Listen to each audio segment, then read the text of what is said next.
Ser Podcast. Las 8 de Hoy por Hoy en Ser Podcast. Hola, muy buenos días. El informe de la UCO sobre Santos Cerdán es demoledor. Acredita el papel central que tenía en la trama uno de los hombres más poderosos del PSOE, su secretario de organización, y plantea la pregunta de cómo pudo pasar. ¿Cómo pudo Santos Cerdán liderar un sistema por el que, según la Guardia Civil, él hacía de enlace con Acciona y a cambio de adjudicaciones de obra pública se llevaba comisiones del 2% que iban a Servinávar? O sea, iban a la empresa de Cerdán, que recibió de Acciona casi 7 millones de euros. De ese dinero, que llegaba por el amaño de obras públicas, no solo disfrutaba Santos Cerdán. De acuerdo con la UCO, también le sacaban provecho su mujer, la mujer de Cerdán, su hermana y su cuñado.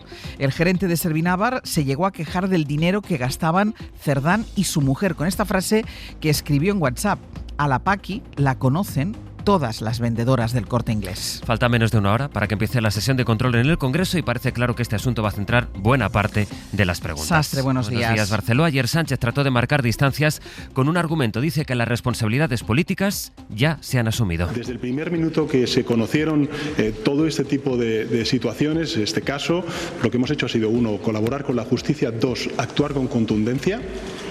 Y por tanto eso es lo que estamos haciendo, y ahora tenemos que dejar a la justicia trabajar y es el tiempo de la justicia. Nosotros hemos hecho y hemos asumido esa responsabilidad política, hemos actuado de manera contundente y vamos a esperar efectivamente al desarrollo de esas investigaciones judiciales. Hoy por Hoy Noticias. Ser Podcast. Miguel Ángel Campos, buenos días. Buenos días. Empecemos por lo que dice el informe de la UCO, que tú mismo calificaste ayer como demoledor, porque nos sitúa ante la magnitud de una trama que lideraba el secretario de organización del PSOE, cuantifica el dinero que ganó y las comisiones, cómo se beneficiaron Cerdán y su familia, cómo maniobraba, porque llegó a colarse en un viaje oficial a Marruecos, Campos, del entonces ministro Ábalos. Sí, la UCO sitúa a Santos Cerdán al frente de esta organización criminal que arranca en Navarra en 2016 con adjudicaciones en UTE a Acciona y Servinávar, empresa que era propiedad de Cerdán en un 45%, para saltar después al Ministerio de Transportes al poco de llegar el PSOE al gobierno. Cuando Acciona quería optar a un contrato público en transportes, Cerdán presionaba a un sumiso Coldo y tras la adjudicación, la multinacional firmaba un acuerdo con Servinávar para abonarle el 2% del importe total.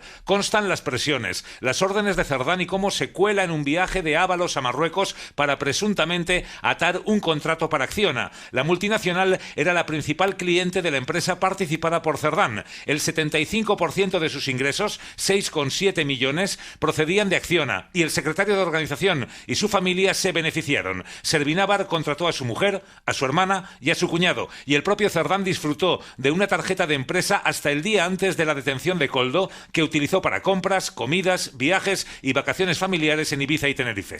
Luego, Campos, entraremos en detalle en el abierto, pero yo creo que hay que distinguir que aquí hay dos tramas distintas, ¿no? Aunque pudiera haber conexiones o incluso disputas entre ellas, porque en este caso estamos hablando de las supuestas mordidas de Cerdán y, por otro lado, está la trama de Coldo, Ábalos y Aldama.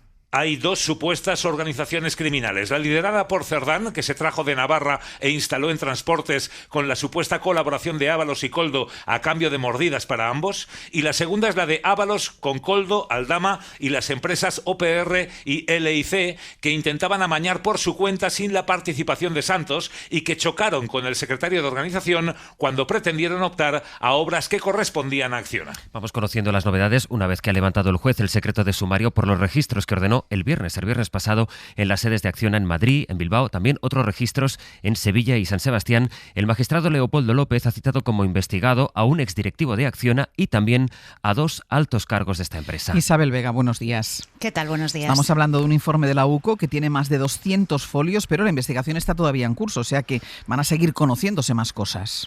Sí, porque ese informe no es que sea un punto de partida, pero está sin rematar. El trabajo que va al margen del informe patrimonial de Cerdán, que ultima ya la UCO, es del 11 de noviembre y pedía al juez esos registros que se practicaron 3 días después. Solo en la sede de Acciona en Madrid los agentes empeñaron 9 horas en seleccionar información. Hemos tenido acceso a las actas. Se llevaron, por ejemplo, el móvil y el correo electrónico, además de documentación, libretas y agendas del que hasta junio era el responsable de construcción de Acciona para España, Justo Pellegrini.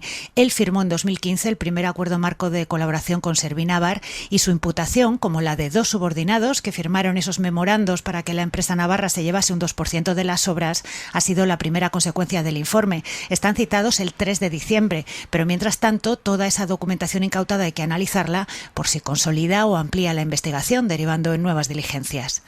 Isabel Campos, hasta luego.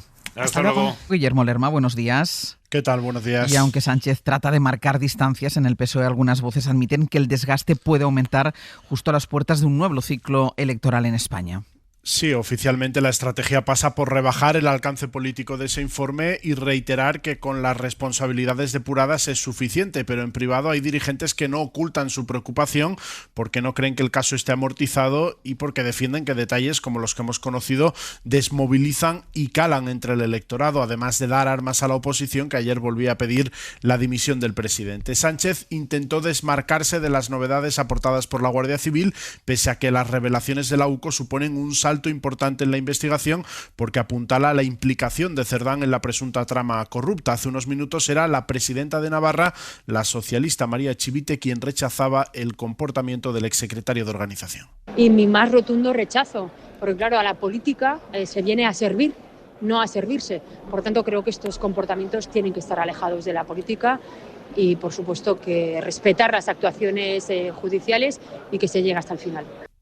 Hay voces del PSOE que no ocultan su indignación con el comportamiento de Cerdán, pero la presión llega no solo desde la derecha, sino también desde la izquierda. Podemos considera insuficientes las explicaciones y las responsabilidades adoptadas en el PSOE y piden medidas ya contra las empresas corruptoras, medidas como las que el presidente del gobierno anunció hace 4 meses y que aún están pendientes de aprobar. Guille, gracias. Hasta luego. Pues fue también la Guardia Civil la que protagonizó la otra gran novedad judicial de la jornada, otra trama, en este caso en Almería, que ha llevado a la detención del presidente y del vicepresidente de la Diputación de Almería, que son del Partido Popular. La operación amplía las investigaciones en esa Diputación, la de Almería, que empezaron por las compras amañadas de mascarillas a cambio de comisiones. Está también detenido el alcalde del municipio de Fines, al que cazaron sacando 120.000 euros de una almohada, Pedro Jiménez. Un juzgado de Barcelona que investigaba una organización criminal por tráfico de drogas, extorsión o tenencia ilícita de armas, descubrió el pelotazo que pegó la cúpula del PP en Almería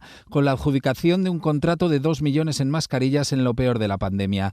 Uno de los miembros de esta organización criminal, Kilian López, era el empresario que se llevó el contrato de la Diputación. En las comunicaciones intervenidas presumía de que acababa de hacer una operación de 2 millones, pegando un pepinazo al precio de las mascarillas, y que los de Almería se habían quedado 400 y él otros 400, porque, explicaba, en estas operaciones directamente con el gobierno hay muchas manos en medio. Los 400.000 euros que presuntamente se embolsó Óscar Liria, ex vicepresidente de la Diputación, y que según los investigadores se habría repartido con Fernando Jiménez, vicepresidente, y Javier Aureliano García, presidente de esta institución y del PP en Almería, salieron vía Hong Kong para retornar a España. Liria, presunto cabecilla de la trama, blanqueó su parte del botín con la compra de 2 coches de alta gama, una casa de nueva construcción a la que hizo mejoras, o con la compra a través de testaferros de una administración de lotería. El PP andaluz ha suspendido cautelarmente de militancia al presidente de la Diputación, que es también presidente del partido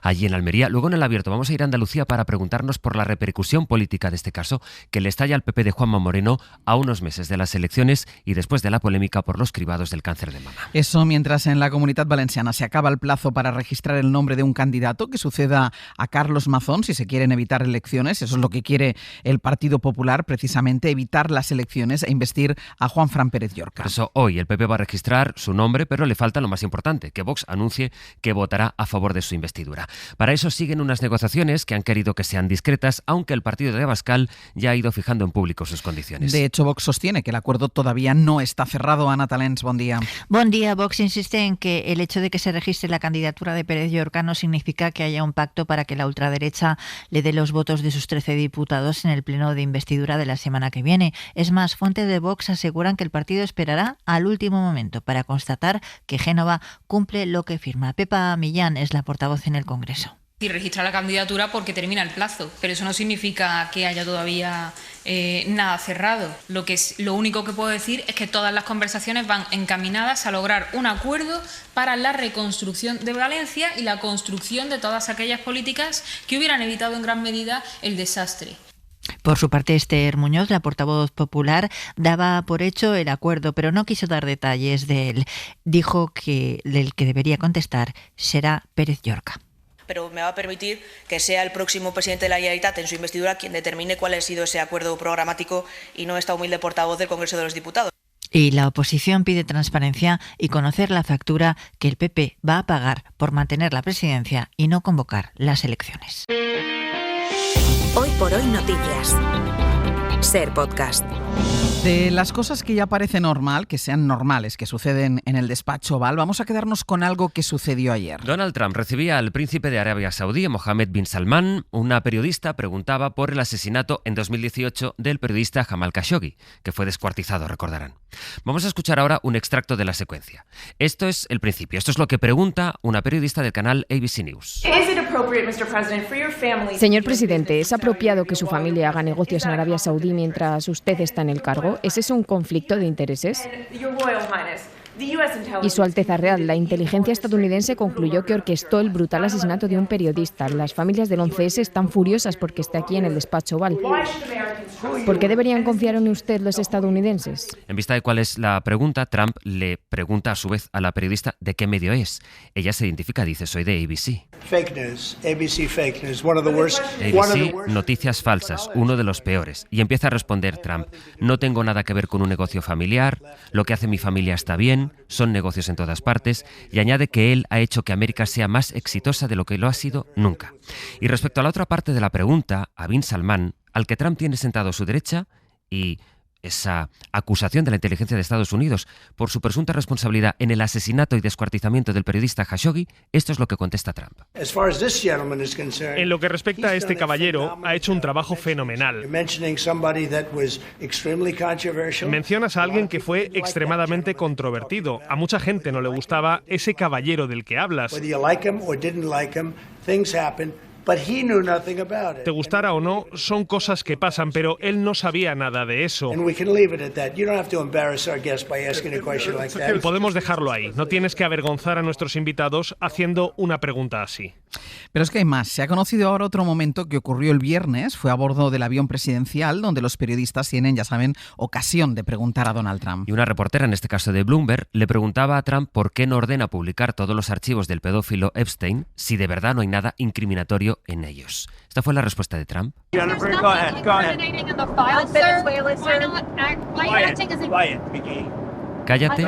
Cállate, cerdita, le dijo.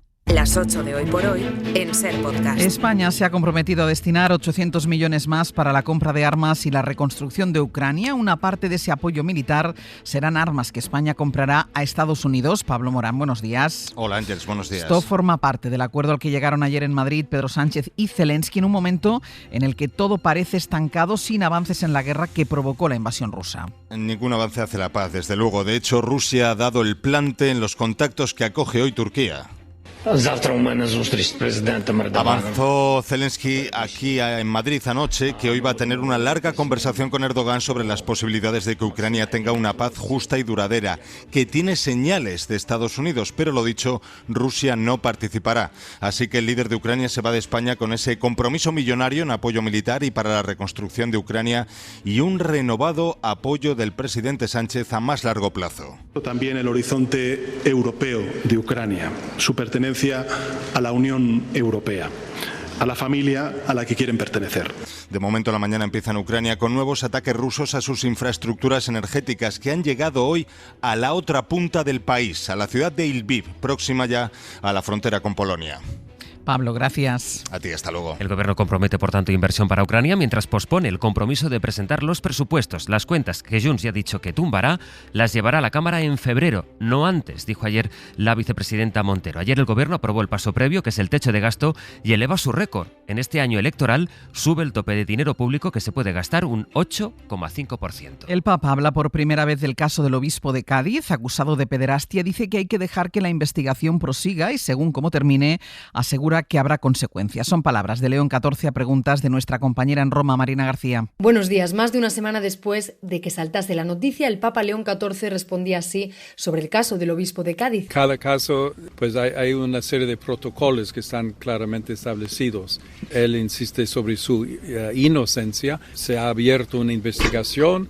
Hay que permitir que la investigación vaya adelante y según los resultados habrá consecuencias. Precisamente se espera desde hace días que llegue la firma del Vaticano, del propio Papa, para aceptar como medida cautelar la renuncia del obispo Zornoza y el nombramiento de un sustituto, y mientras se examina también con lupa la reacción de la Santa Sede ante este primer caso de un gran cargo denunciado por abuso del papado de León XIV, que por cierto ayer quiso resaltar también la importancia de respetar los pasos y tiempos de la justicia. A las víctimas, pues en primer lugar, espero que encuentren siempre un lugar seguro donde puedan hablar, donde puedan presentar, digamos, sus casos. En su primera declaración pública sobre el caso del obispo de Cádiz.